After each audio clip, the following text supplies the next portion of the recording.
La plus grande de nos richesses ne se mesure pas en millions. Nous vous faisons découvrir des ovnis pour vous permettre d'en devenir un, vous aussi. Sportifs, entrepreneurs, artistes, ils nous partagent chaque semaine leurs récits de véritables trésors d'informations.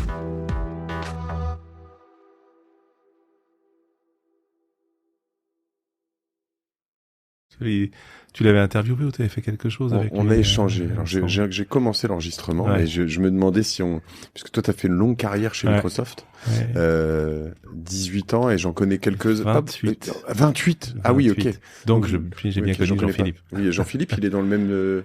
Jean-Philippe, lui, beaucoup plus. Encore plus que 28 ans. Oui, il est je crois qu'il est à plus de 35 ou quelque chose comme ça. Ouais, donc vous étiez deux, en fait. Non, lui, il était d'abord. Moi, je suis arrivé bien après. Alors, on va quand même parler de PwC après, mais non, mais je voudrais juste quand même avoir ça en un instantané, quoi, parce que 28 ans chez Microsoft, t'es parti l'année dernière, donc t'es arrivé là-bas en 95, ok. 95, lancement de Windows 95. Ok. Je sais pas si ça te parle. Moi, je venais pas de ce monde-là. Mais j'ai rejoint cette boîte et Bill Gates est sorti de... Bon, il y a eu bien sûr le lancement de Windows 95. Alors pour tous ceux qui ont eu un peu de musique dans la tête, c'est le jingle de lancement, c'était Start Me Up des Stones. Ok. Donc déjà, quand tu rejoins une boîte qui se paye les Stones pour lancer son produit, c'est intéressant. Et puis ça a été aussi le virage vers Internet. Où au départ MSN était censé être un réseau à la AOL, donc assez fermé, un peu mode Minitel. Okay. Et puis en sortie de sa Think Week, Bill Gates a dit non, c'est pas ça qu'il faut faire. MSN devient un portail d'accès à Internet. C'est quoi ça, Think Week? C'était c'est la semaine de réflexion. Mais seul? Il faisait ça? Ouais, il était en retraite. Où il prenait un peu de temps pour réfléchir à la stratégie de la boîte. Incroyable. Et quand il est ressorti de sa semaine de réflexion, la stratégie est pas bifurquée à 180. Et j'ai vu une boîte qui encore à l'époque était une grosse start-up faire 180 sans se poser de questions. Mais ça, il l'a fait en plus à plusieurs reprises. Cette boîte est quand même assez remarquable de résilience. Moi, enfin, honnêtement, tu y étais, mais je pense qu'en 2005, je sais plus, 2008, moi j'ai été un grand féru de Google quand même. Je voyais Google arriver avec sa suite, son Gmail, je me disais, mais en fait, ils s'en rendent pas compte chez Microsoft, mais ils sont morts, en fait. Et il y avait quand même beaucoup de raisons que Microsoft décède quand même au passage, et non, quoi. Et en fait, il y a des choses qui n'ont pas fonctionné, le mobile, etc. Mais à la fin, Microsoft est toujours là, plus fort que jamais, avec un LinkedIn dans son panier, avec des pépites, c'est incroyable, quoi. Oui, et Teams, face à Slack. Il y a eu énormément de. En fait, il y a toujours eu une paranoïa dans cette boîte. Moi, quand je suis arrivé au début, je sais pas si tu t'en souviens, mais c'était une époque où il y avait la guerre des navigateurs Internet. Oui, bien sûr. Et notamment Netscape. Et en fait, ça avait été peu de gens s'en sont aperçus, mais Netscape était une menace extrêmement forte pour Microsoft parce que c'était finalement le portail ou la fenêtre d'accès, sans jeu de mots, à l'information. Et tout passait par Netscape, potentiellement, avec une stratégie de leur part, d'extension, de choses assez propriétaires. Et finalement, c'était une question de survie pour Microsoft d'arriver à passer ce cap-là. Parce que finalement, Microsoft, Windows et le PC, c'est la fenêtre d'accès à la consommation de l'information. Et là, si tu mettais un Netscape qui remplaçait tout ça, il y avait plus de valeur. Et donc, il y a une paranoïa et peu de gens l'ont vu à cette époque-là. Avec un peu de recul, tu te dis que la boîte, il y avait vraiment une belle vision. Mais de toute façon, je pense dans beaucoup d'entreprises, on n'aime pas ce mot dans l'absolu dans la vie, mais la paranoïa, c'est vraiment quelque chose d'important. Enfin, c'est une qualité. Je crois que les entrepreneurs, de manière générale, et qu'ils soient des nouveaux ou des plus anciens, ils ont intérêt à être paranoïaques s'ils veulent survivre, s'ils veulent faire survivre et grandir leur structure. Parce que la paranoïa, c'est ça, hein. Deux choses. La première, qu'est-ce que tu faisais chez Microsoft en arrivant et en partant, et la deuxième, qu'est-ce que t'as retenu? Avec quoi t'es parti dans tes bagages? Alors moi, j'ai un profil d'ingénieur, donc tech. Donc je suis arrivé pour faire de la tech chez Microsoft. Tu développais sur quoi en 95? Alors moi, je développais pas, je faisais plutôt de l'infra, puisqu'en 95, c'était l'arrivée de Microsoft dans le monde de l'entreprise. Donc il fallait créer les lettres de noblesse de Microsoft en entreprise. Et donc c'était les tout premiers logiciels d'entreprise, tout ce qui était Windows Server, tout ce qui était les logiciels de management de réseau, donc System Management Center et ce genre de choses-là pour les plus anciens. Et donc c'était comment prendre pied dans l'entreprise et comment asseoir une crédibilité dans l'entreprise. Donc moi je suis arrivé pour aider et contribuer à faire ce genre de choses. C'était en France. Donc c'était un moment assez magique parce que c'était une boîte, je sais pas combien, il y avait quelques centaines de personnes à tout casser. Et c'était un nouveau marché puisque Microsoft, c'était Windows, c'était MS-DOS, c'était plutôt consumer, plutôt grand public. Et là, tout d'un coup, ça se tournait vers l'entreprise. C'était un nouveau marché avec un esprit de start-up à la conquête d'un marché qui était lui-même en devenir. Parce que avant, c'était IBM, c'était des gros systèmes, et c'était aussi une mutation de ce marché-là. Donc c'était extrêmement passionnant, très excitant, parce qu'on faisait un peu n'importe quoi, dans le sens où on avait une forte liberté de faire ce que l'on pensait être juste et être bien pour gagner ces lettres de noblesse. Donc il y a eu des choses vraiment incroyables. Donc j'ai fait beaucoup de métiers chez Microsoft. C'était d'ailleurs une société, et probablement qui reste encore, où tu peux faire ce que tu veux. Okay. Et où tu veux. C'est-à-dire, si demain tu veux partir aux US, tu veux aller en Australie, il faut que tu te le construises. Mais la boîte va te permettre de le faire. Donc bien sûr, rien ne t'est dû, tu dois tout aller chercher, mais tu peux le faire. Super intéressant. Donc ça, moi, dans toute ma carrière chez Microsoft, j'ai fait beaucoup de choses différentes. Qu'est-ce que j'ai pas fait? J'ai pas fait de marketing, j'ai failli, mais j'aurais pu. J'ai fait du business development, j'ai fait du consulting, j'ai fait du management, j'ai géré des grands comptes, j'ai été chez MSN. Je me suis occupé de Windows Phone, donc de la partie mobile. Là aussi, tu vois, sur une création finalement d'un nouveau segment pour Microsoft qui était assez intéressant. Et puis sur la fin, j'ai rejoint les équipes développeurs pour gérer l'écosystème de développeurs et de partenaires, d'éditeurs de logiciels.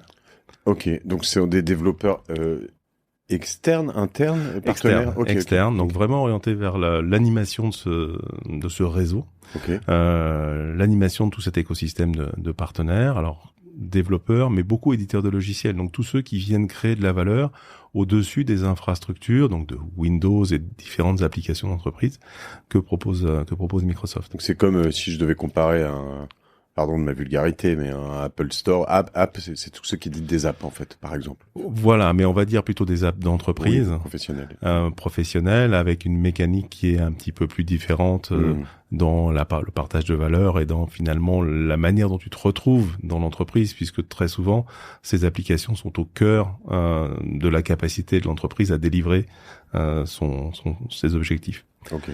Donc éditeur de logiciels, et puis après petit à petit s'orienter vers les startups, donc aider les startups à venir utiliser. Alors c'était aussi l'arrivée du cloud, parce que là on a l'impression que le cloud aujourd'hui est là depuis toujours, mais en fait non. Mais c'est pareil, il y avait quand même en plus encore un virage remarquable de Microsoft, parce que tu avais AWS qui était quand même là doucement mais sûrement en train de s'installer un peu partout. Je veux dire, là-dessus, par exemple, Google a pas tant réussi que ça. Si, ça existe toujours, ça existe un peu leur cloud, mais c'est pas, c'est ni AWS ni Azure. Je sais même pas comment ça s'appelle leur cloud. C'est GCP, mais effectivement, Google Cloud Platform. Mais effectivement, ça n'a pas pris la même dimension.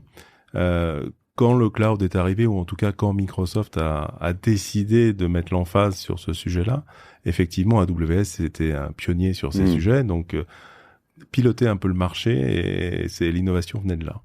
Et là aussi, c'était un moment assez magique parce que Microsoft a annoncé Azure comme une offre de plateforme as a service. Alors aujourd'hui, tout le monde sait ce que c'est, mais quand ça s'est lancé il y a un peu moins de 10 ans, personne comprenait ce que ça voulait dire. Et la maturité du marché était d'ailleurs même pas là pour le recevoir. Donc on a vécu une phase un peu délicate où tu es en train de faire la promotion et l'évangélisation d'un socle technologique avec des concepts que personne ne maîtrise. Et donc il y a eu un peu par la suite un rétropédalage pour retrouver des choses plus accessibles et permettre avoir une courbe d'acquisition et de maturité des clients qui soit plus en phase avec ces évolutions-là. Donc ça a été assez passionnant. Et c'est là aussi où on est allé chercher l'aventure des startups dans ce monde-là, dans le monde du cloud. Et c'est là où moi je me suis occupé pas mal de startups. J'ai bâti quelques partenariats avec des licornes françaises, avec Content Square, avec Miracle, avec Algolia. Donc c'était très passionnant parce que c'était au début de toute cette phase de licorne et toute cette phase de marché du SaaS de manière générale. Et puis jusqu'aux dernières années chez Microsoft où je me suis occupé notamment de la relation avec les fonds d'investissement, avec les VC en France. Ok. Qu'est-ce que fait Microsoft avec les VC? Alors ça, c'est autant je vois avec les startups, pardon, excuse-moi, je te coupe, mais je comprends certaines choses, ne serait-ce que quelque chose qui est à la fois hyper bien wedge et hyper, tu dis, insidieux. Alors pas que chez vous, hein, mais on le voit aussi chez vos amis ou cousins, concurrents ou ennemis d'Amazon et d'autres. Typiquement, nous, t'as souvent du cloud offert en tant que startup, des accès à plein de choses. Alors, tu dis c'est génial. Puis en fait, nous, on l'a vécu, c'est d'ailleurs sur une startup où on utilisait beaucoup de cloud. Puis en fait, on n'optimisait pas du tout parce que c'était offert, tu vois. Puis au bout de 6 mois, à 6 mois de l'échéance où on a vu qu'on allait devoir payer, tu te dis ça va me coûter combien ça par mois là. Et en fait, tu te rends compte ça va te coûter 20 000 balles par mois alors que t'as pas vraiment ce budget-là et que si t'optimises vraiment bien, tu réussis. Alors j'étais sûr, il m'expliquait, c'est là où j'ai compris ce que c'était un multi-tenant, single tenant, et en effet on-premise. Bon, ça je connaissais déjà. Enfin, toutes ces choses-là. Et puis tu te dis ok, on va réussir à optimiser ça à fond et on a coupé le truc quasiment en 10, quoi. Mais après, en revanche, j'exagère un peu, mais t'es quand même collé, quoi. Une fois que tu dois payer, tu payes parce que t'as plus le choix.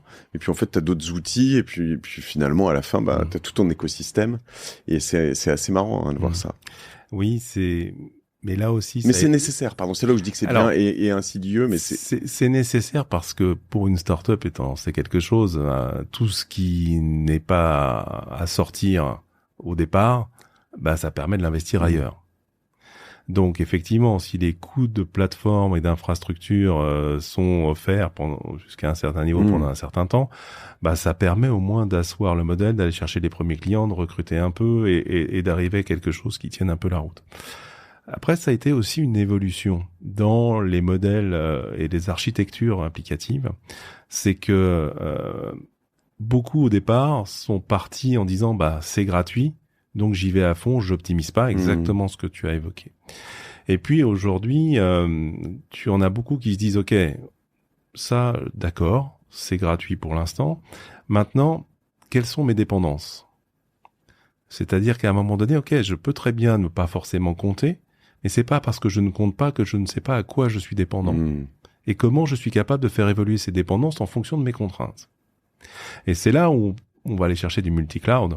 Parce que quand tu regardes toutes les grandes organisations, tous les grands clients, personne n'est adhérent à un seul fournisseur. Donc, tu l'es forcément à différents fournisseurs pour pas créer justement de points de fêlure, en bon français. Mais ça, c'est une approche qui est un peu plus coûteuse, mais qui t'offre une résilience bien supérieure. Un peu plus coûteuse dès le début, mais quand tu y arrives à le faire assez jeune et assez tôt, c'est quelque chose, une économie pour plus tard. Exactement. À la fois cette dépendance, tu sais, c'est mon épisode 1 de Génération Do It Yourself avec Simon Davlat, je sais pas si tu connais cette aventure de Batch App Gratis. En fait, lui, il était à l'origine, il avait cet email qui partait tous les jours, App Gratis, et tous les jours, tu avais une application qui a normalement été payante, il l'envoyait en gratuit. En fait, comme ça la faisait télécharger par plein de monde, elle montait dans l'App Store, et donc tu te retrouvais numéro 1 de l'App Store. Donc tu avais un peu de paid, et puis derrière, en organique, tu montais dans la stratosphère, et donc pour 10 000 € par jour, il avait un modèle assez fou. En fait, il arrivait à envoyer une app dans l'espace, tu vois. Et il a fait ça, et puis après, il a fait une appli pour faire ça, et puis voilà, ça s'appelait App Gratis. Puis un jour, il a décidé de se lancer aux États-Unis.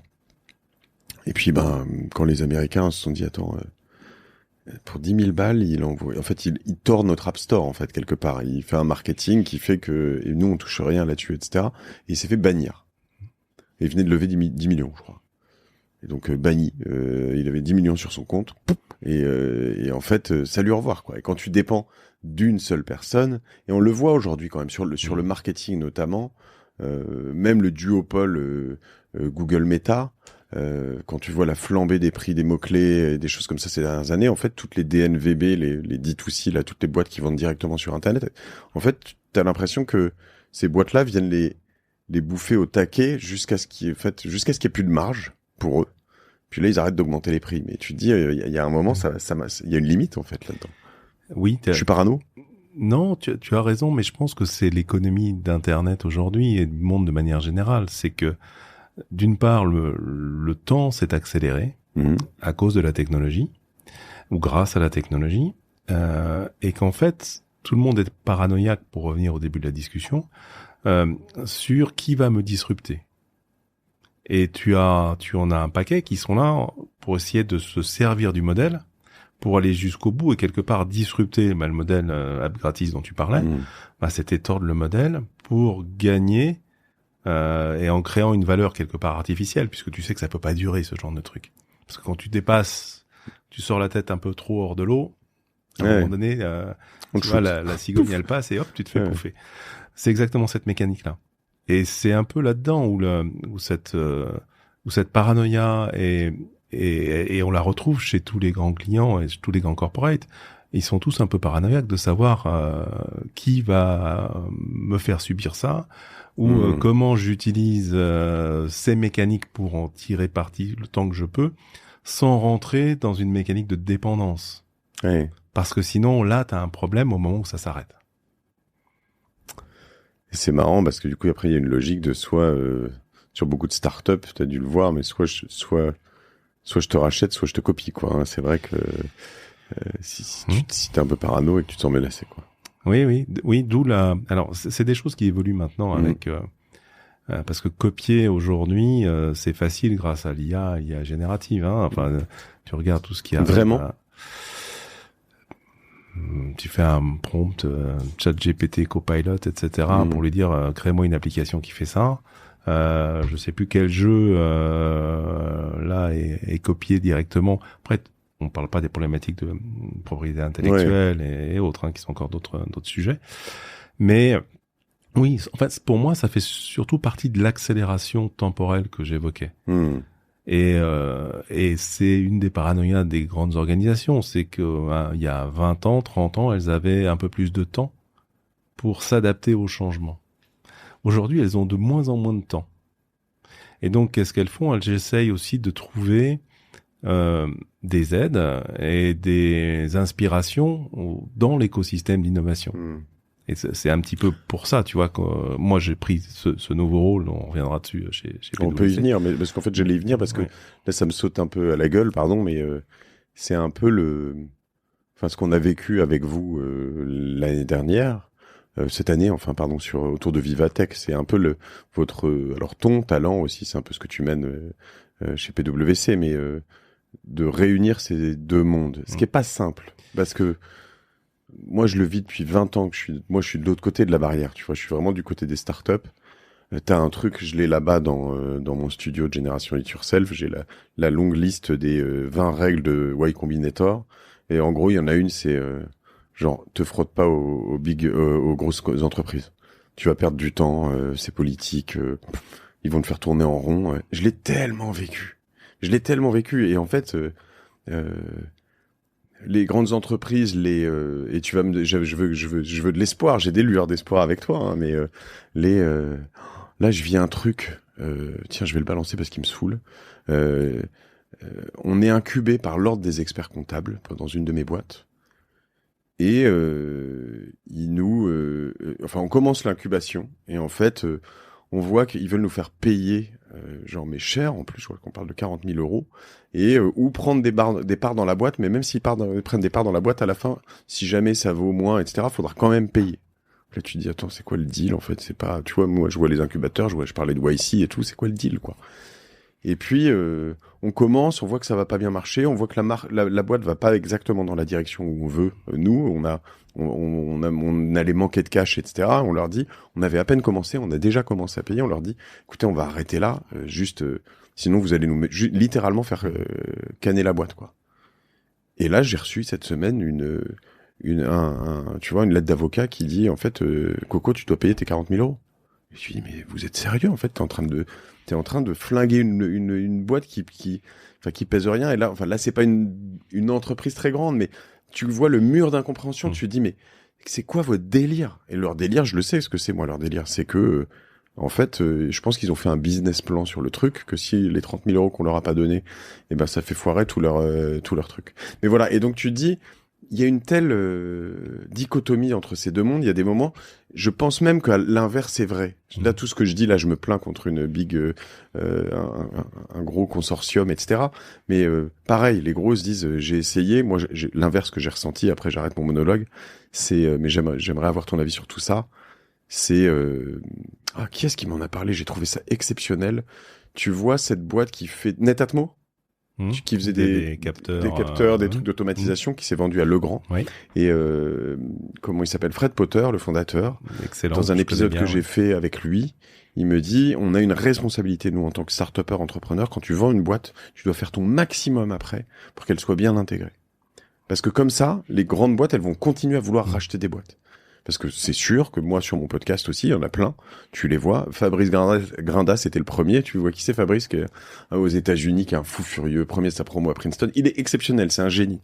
Mais lui, il vend sa première boîte 40 millions. Il doit avoir 20 millions ou 40 millions d'earn-out en plus. Au bout d'un an, il prend la moitié, 20 millions. Puis il dit, non, mais les 20 millions restants, tu sais quoi, je m'en fous. Je peux pas perdre une année de plus, je m'en vais. Et il plante la boîte. Et ça, c'est pas responsable. Et du coup, les grosses boîtes veulent plus bosser avec les startups. Voilà.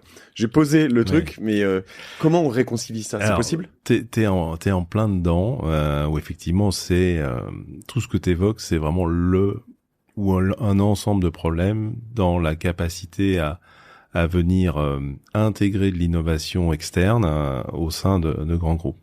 Et quand on reparlait de ta maxime du Y Combinator, je pense qu'il faut la modifier, c'est ne t'attaque pas tout seul à un grand groupe. Ça, je pense que c'est très important, parce que le tout seul, et en fait, moi je reste persuadé qu'on est dans des écosystèmes, et que la vraie force, c'est de jouer sur l'écosystème.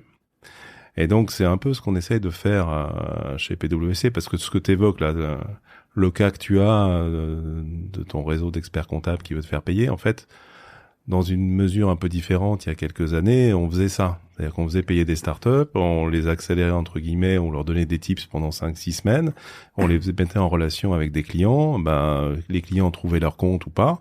Quand ils trouvaient leur compte, ils faisaient le deal avec la startup, super. Puis de toute façon, PwC sortait de l'équation. Donc la valeur pour nous, c'était pas les quelques dizaines de milliers d'euros que tu prends une startup qui fait vivre une boîte comme ça. Donc ça a pas de sens et on crée pas de valeur. Donc moi, la position que j'ai prise en arrivant chez PwC, c'était plutôt de dire, ok, comment on crée de la valeur sur l'ensemble de cet écosystème. Donc créer de la valeur sur l'ensemble de cet écosystème, c'est déjà trouver la manière de faire en sorte que cet écosystème se parle, se comprenne, de manière à déjà aligner les temporalités, parce qu'une start-up, elle doit aller vite, parce que elle a pas un cash infini, et sauf qu'un grand corporate, il se doit d'aller doucement. Parce qu'il y a un paquet de règles, de processus, alors d'indépendance chez PwC, parce qu'on est commissaire aux comptes, donc t'imagines, on a une réglementation. Le jet ski versus le supertanker, quoi, un peu, c'est un peu ça. Ouais. C'est un peu ça, et donc il faut arriver à concilier les deux. Et c'est encore pire chez un PwC, puisque comme je te le dis, on est commissaire aux comptes, donc ça veut dire qu'on est probablement une des activités les plus régulées au monde derrière le monde bancaire. Et donc une société comme PwC a horreur d'une chose, c'est le risque. Bah oui, puisque forcément, on fait tout pour gérer le risque. Et une start-up, c'est quoi? Bah c'est juste 100% de risque. Donc c'est là où, à un moment donné, il faut arriver à se dire, ok, comment on fait en sorte que l'un puisse alimenter l'autre et inversement.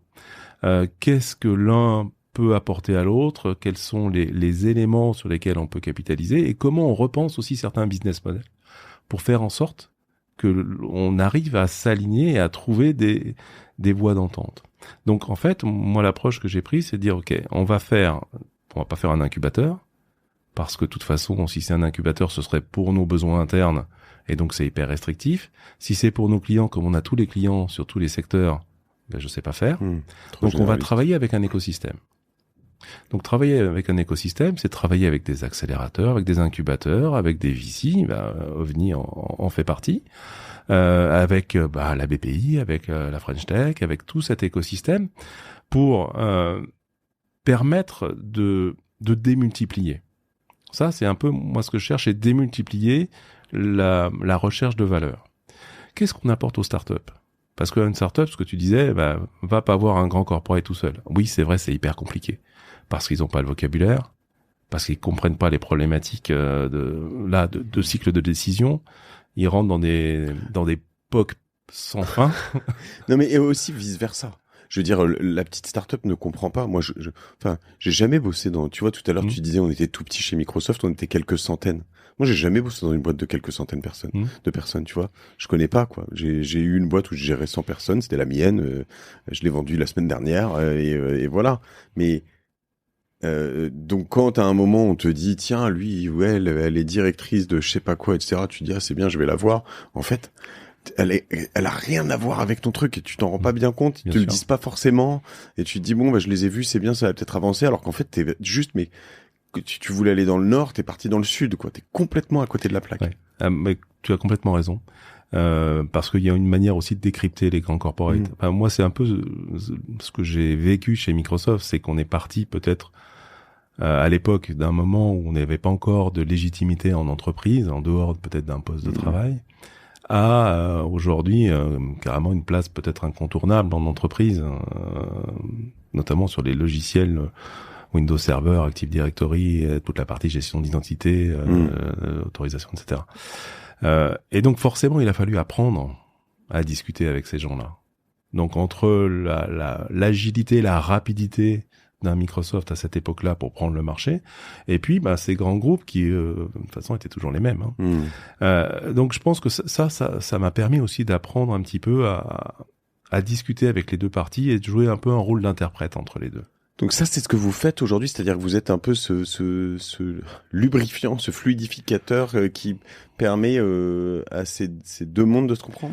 Alors, j'adorerais, mais c'est malheureusement ça pas existe. Aussi simple. Aladdin sort de cette lampe. De manière plus humble, mais peut-être aussi plus ambitieuse, ce qu'on essaie de faire, c'est faire du business avec les startups. Ok. Et de pas les voir comme des clients, mais comme des partenaires. Donc effectivement, l'objectif, c'est de porter toute la relation, en tout cas la compréhension des enjeux sectoriels, verticaux de nos grands clients, et d'identifier au travers de petits écosystèmes des solutions provenant de startups, identifier celles qui sont justement déployables dans les contraintes sécuritaires, dans les contraintes organisationnelles de ces grands groupes, et créer une proposition de valeur. Comme le ferait par exemple, c'est peut-être un peu loin, mais un intégrateur Salesforce à un niveau beaucoup plus gros, c'est-à-dire t'as un client qui a un besoin, tu vas trouver une startup qui règle son besoin, et toi quand tu fais du business, c'est que tu vas peut-être aider ton client à l'intégrer, à l'accrocher à ses process, à le brancher à ses systèmes, etc.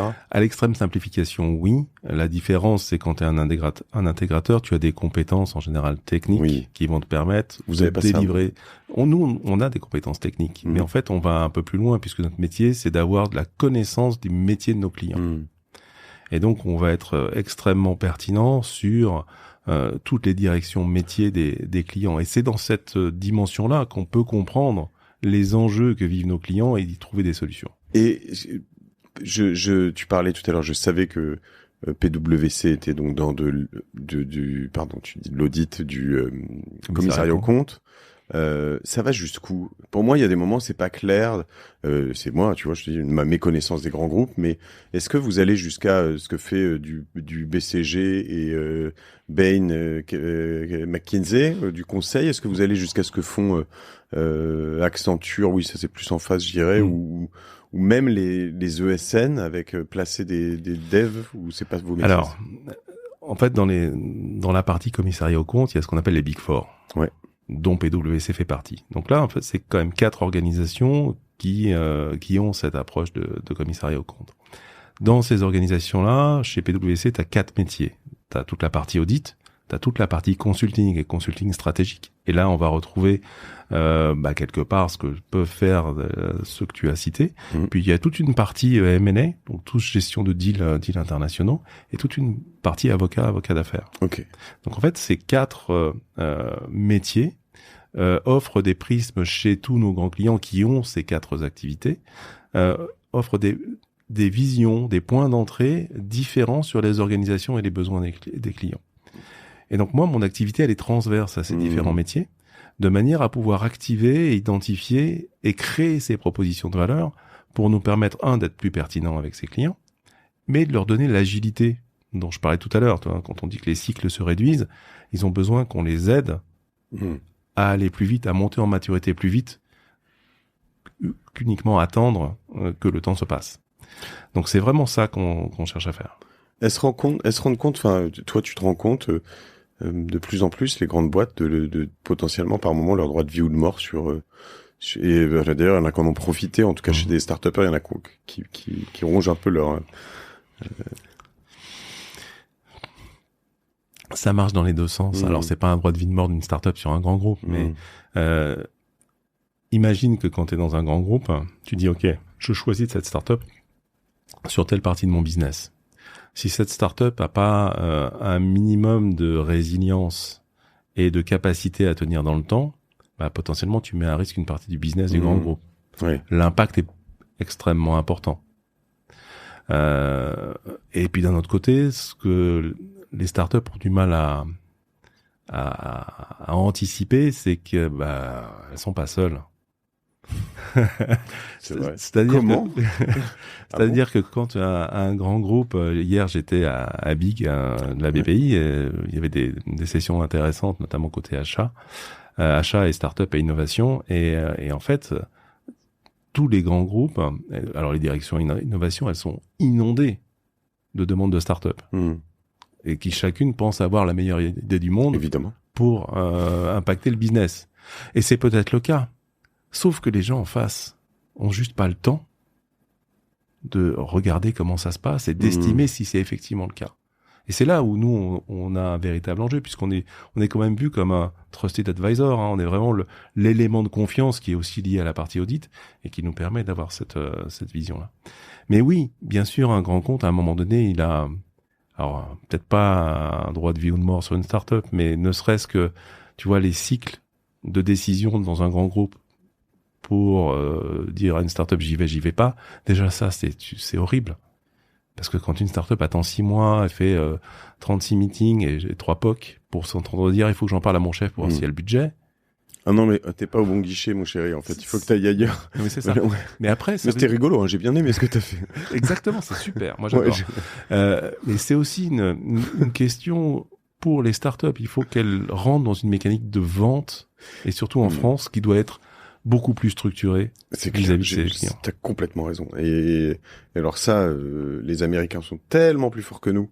Et alors moi, je vois un peu ça de l'intérieur, parce que ma femme bosse chez LinkedIn depuis 5 ans, elle bossait chez Meta avant pendant 10 ans. Et en fait, tu vois leur intelligence de la compréhension des clients, de qui est décisionnaire, de qui fait quoi. Enfin, c'est assez fou, hein, mais souvent, quand ils arrivent chez des clients, ils connaissent la boîte, la strat, les machins, ils ont lu les rapports annuels, ils doivent rentrer des trucs dans des cases, littéralement, hein, tu vois, on te demande, t'es obligé quand t'es sales de lire les rapports annuels et d'aller remplir. En fait, tu vois, t'arrives, tu connais la strat de ton client, tu sais qui fait quoi, qui va décider, combien ils ont fait, combien tu vas faire, où est-ce que tu vas les emmener, eux-mêmes ils le savent pas, enfin c'est fou. Et c'est vrai que là-dessus, même je te trouve dans pas mal de licornes, je titille toujours un peu des gros français, des Alan, des qui est-ce, comment elle s'appelle, Arbia Smithy avec son truc de paye, tu sais d'avance, je vais le retrouver. Et en fait, je leur dis, mais toi, il faut que tu ailles voir des grands comptes, il faut que tu les comprennes, mais il te faut des sales qui sont des enterprise sales, qui coûtent 200 000 € par an minimum, mais en revanche, qui vont t'envoyer ta boîte dans l'espace. Et ça, on n'a pas du tout cette culture. Ah, t'as raison, c'est un véritable enjeu.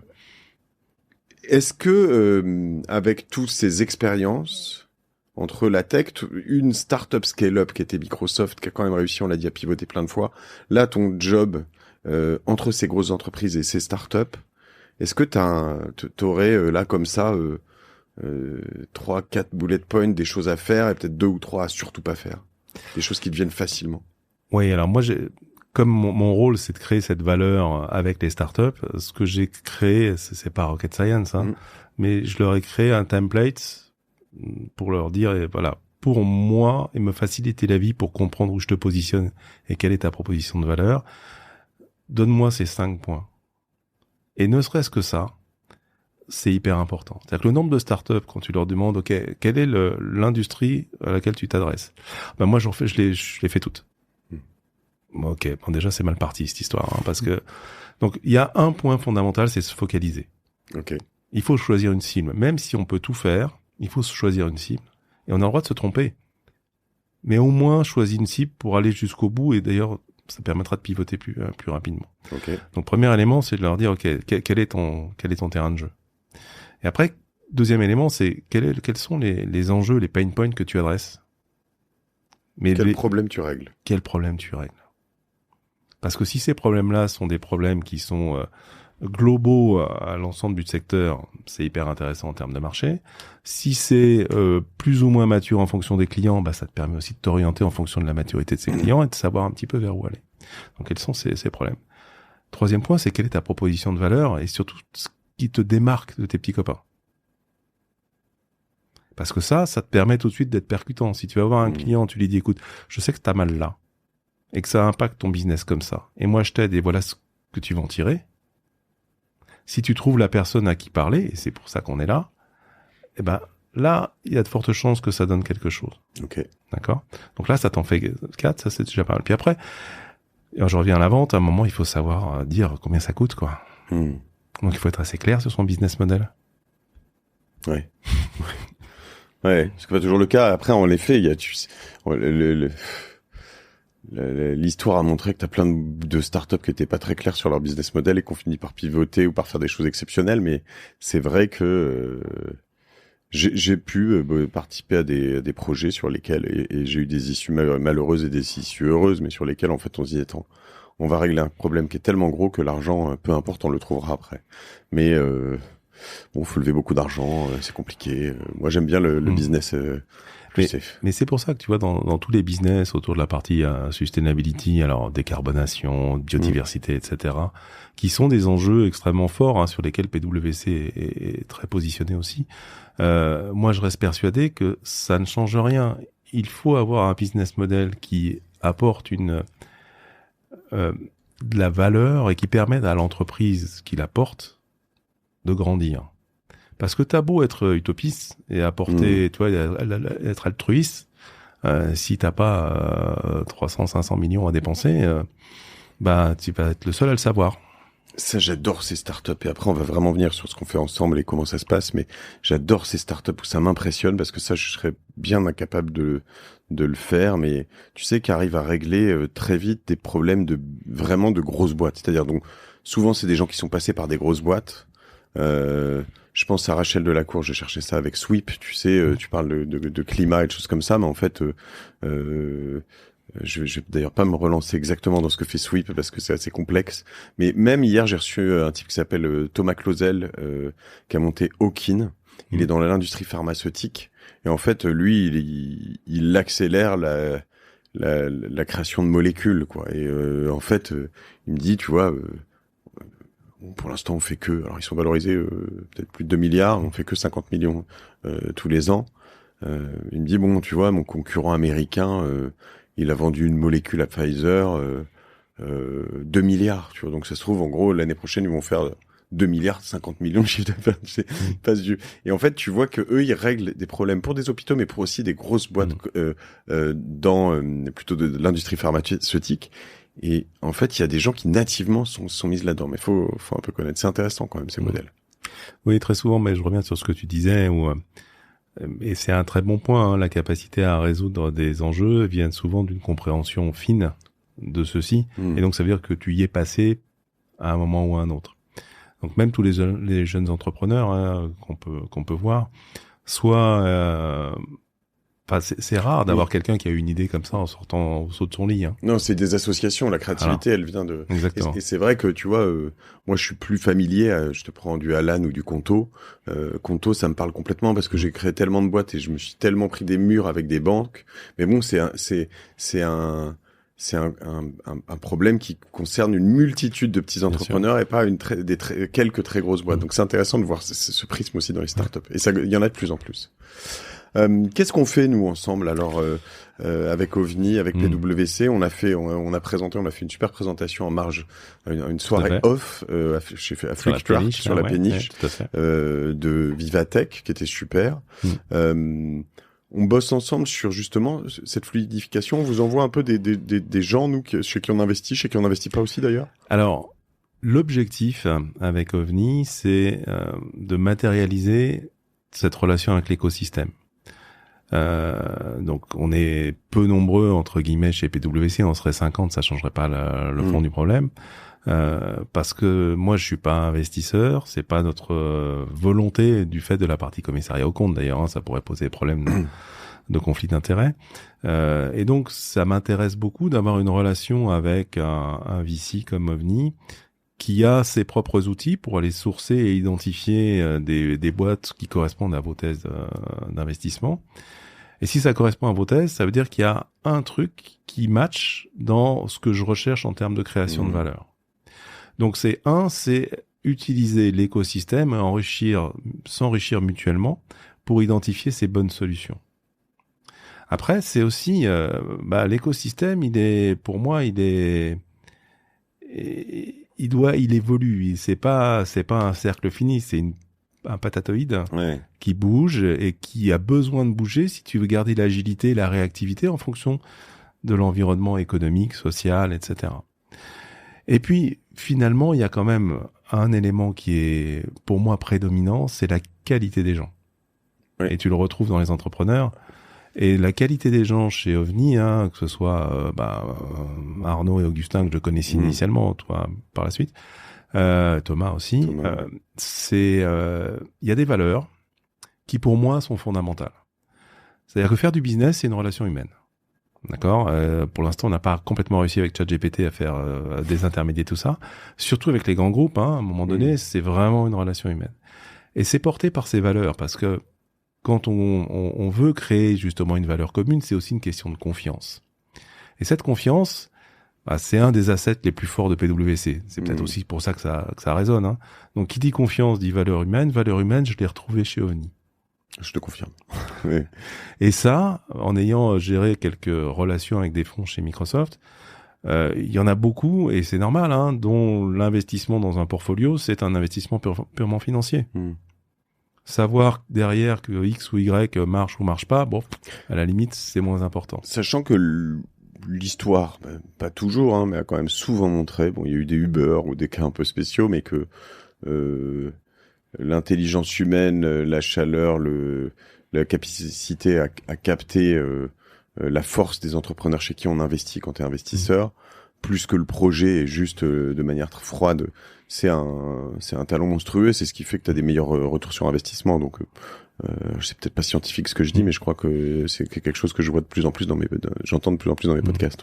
Ouais, mais je suis très en phase avec toi, et quelque part on me dit souvent, mais pourquoi avec OVNI et pourquoi pas avec des fonds plus anciens et en plus d'empreintes sur l'écosystème, parce que justement je cherchais aussi quelque chose de différent. Et j'essaye d'apporter une nouvelle manière de réfléchir et d'aborder les sujets chez PwC. Donc si je le fais avec des mécaniques anciennes, il y a fort peu de chances que ça marche. Et il y a tu vois, moi j'ai fait un rendez-vous à la BPI cette semaine où il m'expliquait le besoin de renouveau des fonds de seed. Enfin, c'est même pas un besoin, c'est systémique. Ils se renouvellent parce qu'en fait, les anciens fonds de seed grossissent et puis ils sont plus trop dans le seed parce qu'ils veulent prendre moins de risques et puis voilà. Et donc, t'as un renouveau qui est en cours là après un bull run de 10-15 ans. Et nous, on débarque et c'est vrai que en toute humilité, je pense qu'on fait partie des quelques fonds sur lesquels il faut compter dans les nouveaux, quoi. Donc, je pense on est visible, on a une grinta importante, il y a une force de travail impressionnante et c'est cool. Et j'avais pas percuté sur toute la profondeur de ce qu'on pouvait faire ensemble et aussi du gain pour tout le monde. Enfin, j'arrive pas trop à voir, tu vois. Alors, il y a peut-être beaucoup d'intermédiaires. Tu dis finalement, il y a l'entrepreneur, OVNI, PwC et les grosses corps. Mais finalement, nous, chez OVNI, on peut déjà peut-être vous demander des avis sur certains business avant d'investir. Mais surtout, une fois qu'on a investi, vous dites, on a quand même prescreené des gens, donc vous dites s'ils les ont sélectionnés, c'est que c'est peut-être pas mal. Si on fait des choses pour vos clients, t'as déjà un premier filtre, si t'es à l'aise. Et le client final, en fait, vous êtes cette personne à qui il fait confiance et qui prescreen tout ça. Donc en fait, il y a pas grand-chose à perdre, quoi. Oui, et je rajouterais une petite cerise sur le gâteau, qui est qu'on a aussi beaucoup d'histoires de start-up dont PwC est devenu client. Parce que finalement, ça nous apporte nous-mêmes, on est dans cette transformation. Et donc, il faut qu'on soit aussi paranoïaque, il faut aussi qu'on soit à l'écoute de ces nouvelles méthodes de travail, de l'optimisation de la manière de travailler. Et la chantilly au-dessus, après, c'est l'effet réseau de PwC. C'est-à-dire qu'en France, on est à 7000, 7500, t'as 350 000 personnes dans le monde, et bien évidemment, ce réseau se parle. Ouais. Et c'est aussi des choses sur lesquelles on doit s'améliorer en matière de développement, mais c'est un potentiel, une opportunité intéressante. Et ouais, et puis chez vous, il y a cette, on va dire, ce ruissellement d'innovation. Si t'arrives à bien le gérer, je sais pas si c'est dans ton job ça, mais de faire connaître tout à tout le monde, parce que c'est un de mes gros challenges.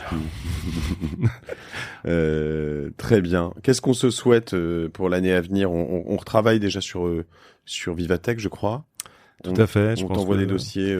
Oui. De toute façon, je suis en contact hebdomadaire, voire plus avec Thomas, Augustin, Arnaud. Ouais. Donc il y a pas mal de choses. On travaille sur des tendances, on travaille bien sûr sur des besoins en fonction de secteur, puisque on va, nous côté PwC, même si on traite tous les secteurs, on va avoir des moments plus forts ou des temps forts liés à des problématiques liées à tel ou tel secteur, parce qu'il y a une réglementation qui vient le perturber, parce qu'il y a une technologie qui vient le perturber, parce qu'il y a un impact économique qui vient chambouler tout ça. Et donc on va avoir ces points de focus sur lesquels on travaille de manière plus spécifique. Puis après, c'est effectivement toute une partie événementielle où moi j'adore travailler avec OVNI, parce que ils sont un peu barrés ces gens, donc ils te proposent des trucs, mais sans savoir que c'est pas possible. Et ça marche. Puis ça va continuer. Il y en a plein dans les tuyaux. J'ai une question subsidiaire. C'est grosse corp, sachant que moi je connais la réponse pour les plus petits qui s'en rendent pas tous compte, mais même les TPE, je parle pas que des gens de la tech d'ailleurs, mais elles se rendent compte de la lame de fond de l'IA, de ce qui est en train de se passer. Genre vraiment. Je pense que peut-être tout en haut un peu, mais il y a des moments où je me dis, j'ai vraiment pas l'impression. En fait, c'est un des éléments de rupture technologique qui est extrêmement identifié par tous les grands corporates. La vraie question, c'est, on est dans une phase où il n'y a pas eu encore une adoption massive, parce qu'on est dans une phase où, d'une part, on essaie d'identifier les retours sur investissement. C'est-à-dire ne pas investir massivement sur quelque chose qui sera un flop demain. Parce que c'est pas uniquement une question d'investissement, c'est une question de conduite du changement auprès des différents collaborateurs et collaboratrices. Et ça, c'est extrêmement coûteux, tu vois. Si demain, tu formes tout le monde au prompt sur Copilot ou ChatGPT, et puis que après-demain, en fait, ça devient complètement naturel et t'as plus besoin de prompter, peut-être attendre après-demain, tu vois, vu les cycles des boîtes. Mais oui, tous les grands corporates sont extrêmement vigilants sur ce sujet-là, parce que tout le monde se rend compte, même si c'est difficile à quantifier, qu'il va y avoir un ROI, que ça va permettre aussi de gagner en productivité, de gagner en opération.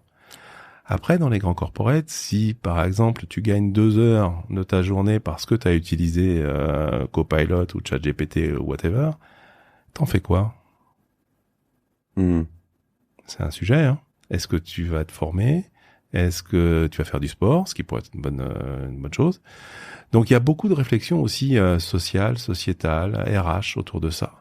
Et puis tout le monde n'évolue pas de la même façon, à la même vitesse. Tu prends un grand corporate, plusieurs dizaines de milliers de personnes qui n'ont pas tous le même métier.